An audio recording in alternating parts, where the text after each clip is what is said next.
Welcome back. In this video, we're going to show you how we treat hip impingement. Now, this is a chiropractic office, so our main focus is on making sure everything is moving properly. So we definitely manipulate our patient to make them feel better. And although their pain is at the hip, we want to manipulate their lumbar spine and their pelvis because that will help with the hip rotation and hip motion.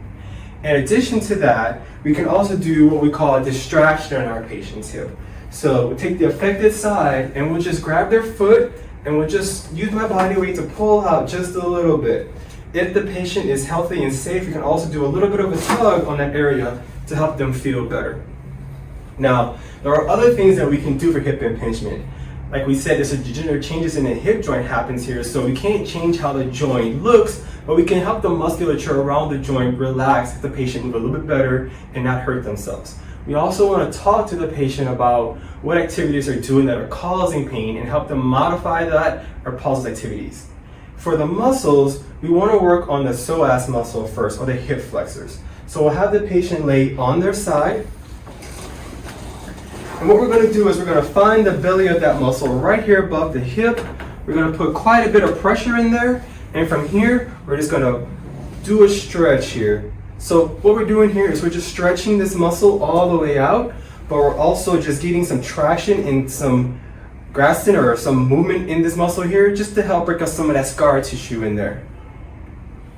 After this, you want to think about working on the patient's adductors. And this one's pretty easy. Now, this is a sensitive area for most patients, so you got to be careful how you do this.